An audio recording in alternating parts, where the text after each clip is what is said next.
Narsingi police station పరిధిలో ఉన్నటువంటి కోకోపేట neo police దగ్గర ఘోర రోడ్డు ప్రమాదం జరిగింది.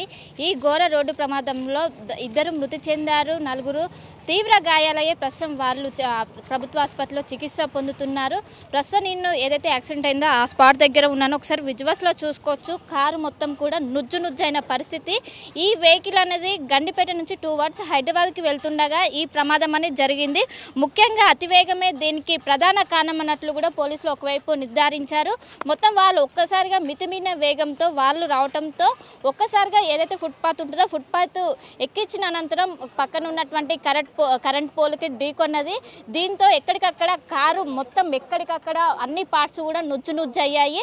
మొత్తం స్పాట్లోనే చనిపోయినట్లు కూడా ఒకవైపు పోలీసులు చెప్తున్నారు. నలుగురికి తీవ్ర గాయాలయ్యాయి. ప్రస్తుతం వాళ్ళని పక్కనే ఉన్నటువంటి హాస్పిటల్లో చికిత్స కోసం హాస్పిటల్కి తరలించారు. వాళ్ళ పరిస్థితి ప్రస్తుతం విషమంగా ఉన్నట్లు ఇప్పటికే పోలీసులు చెప్పారు. మొత్తం మీద ఒక విషాదం అని, ఎందుకంటే గతంలోనే ఇక్కడ మొత్తం హైవే కావడంతో పెద్ద ఎత్తున అందరూ ఓవర్ స్పీడ్తో వస్తుంటారు. ఓవర్ స్పీడ్ రాగానే వాళ్ళకు వెహికల్ అనేది కంట్రోల్ కాకపోవడంతో ఈ యాక్సిడెంట్లు అనేవి తరచుగా అవుతున్నాయి. ముఖ్యంగా ఇటు కోకోపేట్ సైడే ఈ యాక్సిడెంట్లు అనేవి అవుతున్నాయి. గత 10 రోజుల క్రితం కూడా ఇలాంటి యాక్సిడెంట్ అయింది. అయినప్పటికీ ఒకవైపు ఎక్కడికక్కడికి పోలీసులు హెచ్చరిస్తున్నప్పటికీ ఒకవైపు ఏదైతే స్పీడ్కు సంబంధించి ఎక్కడికక్కడ బోర్డ్స్ ఏర్పాటు చేసినప్పటికీ ఎవరు మాత్రం దాన్ని కంట్రోల్ చేయలేకుండా అలానే వెళ్తున్నారు.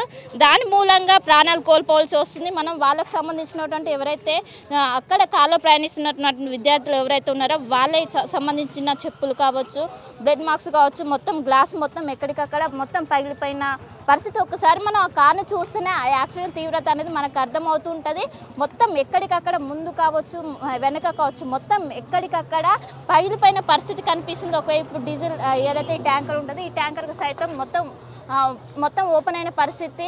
ఒకవైపు ఇది మొత్తం ఏదైతే మారుతి సుజుకి సంబంధించినటువంటి షిఫ్ట్, ఈ కారు మొత్తం ఇది ఈరోజు వీళ్ళు కాలేజీకి బంక్ ఉన్నట్లు కూడా ఒకవైపు కాలేజీకి సంబంధించినటువంటి ప్రిన్సిపల్ చెప్పారు. వాళ్ళు కాలేజ్ బంక్ కొట్టి వాళ్ళు ఎంజాయ్ చేయడం కోసం సరదాగా వెళ్తున్న సమయంలోనే ఈ విధంగా ఘోరమైన రోడ్డు ప్రమాదం చోటు చేసుకుంది. ప్రస్తుతం ఇద్దరు చనిపోయినట్లు ఇప్పటికే పోలీసులు నిర్ధారించారు. మిగిలిన నలుగురు పరిస్థితి ప్రస్తుతం విషమంగా ఉన్నట్లయితే తెలుస్తుంది. వారు ఇప్పుడు చికిత్స పొందుతున్నారు. మొత్తం మీద ఇక్కడికి ఏదైతే స్పాట్లోకి ఇప్పటికే కాలేజీకి సంబంధించినటువంటి యాజమాన్యం వచ్చారు. ఇక్కడ మొత్తం ఎంక్వైరీ చేశారు. సో వెంటనే అటు విద్యార్థులు కావచ్చు, తల్లిదండ్రులు కావచ్చు ఒక భరోసా చెప్పిన పరిస్థితి కనిపిస్తుంది. మొత్తం మీద ఒక విషాద ఛాయలు అలుముకున్నాయి.